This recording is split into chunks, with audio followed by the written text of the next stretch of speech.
the task queue is actually pretty straightforward to use, even simpler than mail. We have to go ahead and import the right package. Task queue. And now what we can do is make it so that when the person adds an activity, we'll automatically send email to the runner associated with that activity. So we're already getting the runner's ID, we're putting it in the database, and we can just go ahead in this very simple way, call task queue, call its add method. Now there's just a few properties, a few parameters we have to set. We have to say what kind of URL method we want to use. We are keeping our understanding of HTTP simple so far, so we're going to stay with the get method we've already been using. It turns out the default for this is post, but for the purposes of this class we don't need to get into post and other methods, so we'll just stick with get. We have to say what URL we want to execute a little bit later on, and we want to execute the mail summary URL. Let's scroll down here and make sure I get this right this time. Yes, I did, mail summary. And finally, we need to pass in the parameter runner ID to mail summary, because mail summary needs to know which runner we're talking about.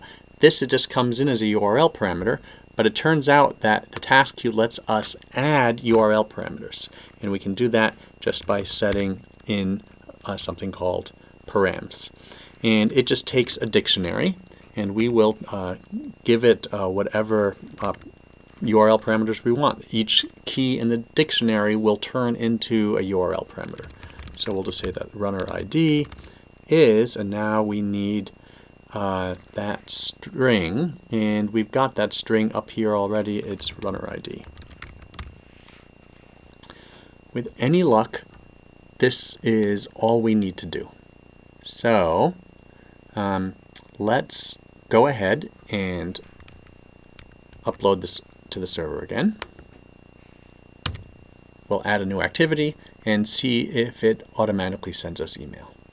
While it's doing that, I'm going to go back to the Google App Engine console and show you some other things here. One of them, notice, is task queues. The task queues, actually, if you haven't used it before, it will say it's sort of not configured, but the first time you use it, it will automatically configure itself. And it will create something called a push queue.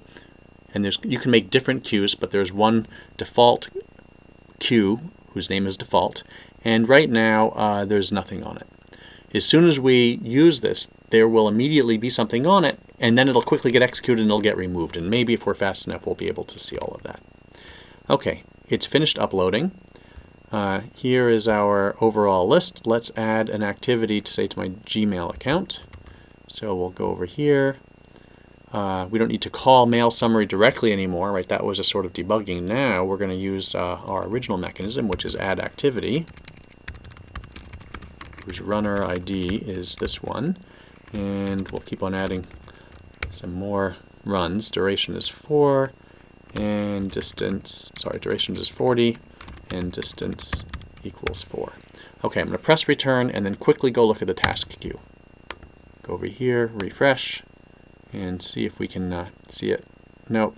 Well, maybe we have to look. Oh, look on the list here, and there's nothing on here. Queue is empty.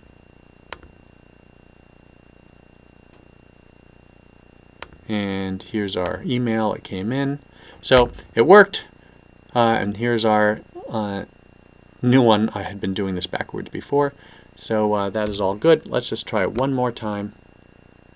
Let's set the duration to 50, distance to 5. Enter that. Go over here, refresh. And alright, I thought we'd be able to see it, but the task queue is being executed so fast that we're not even getting a chance to see it come on the task queue. If we had a slow job, it might sit there for a while if we put a lot of jobs on. There's one other thing we can do, which is instead of setting up this task queue to run immediately, we can say that we don't want it to run for a little while, and we can do that by setting the ETA.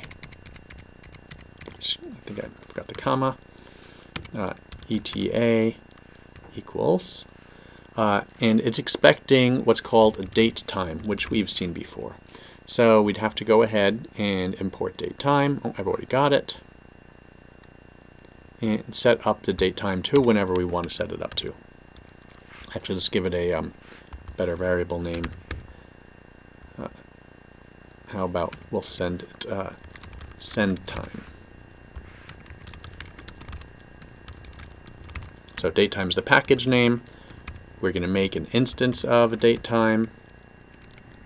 So we go ahead and set the datetime. Its parameters are year, month, day, hour, minute, second.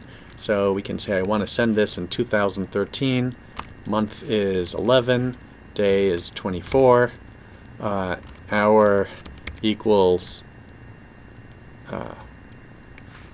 14 o'clock, and so on.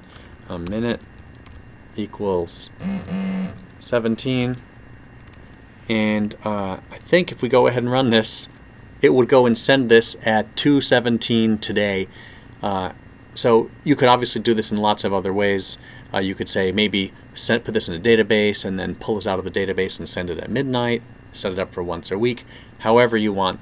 The point is, we now have a mechanism to do a complex activity like doing a database query and sending a message later on whenever we choose.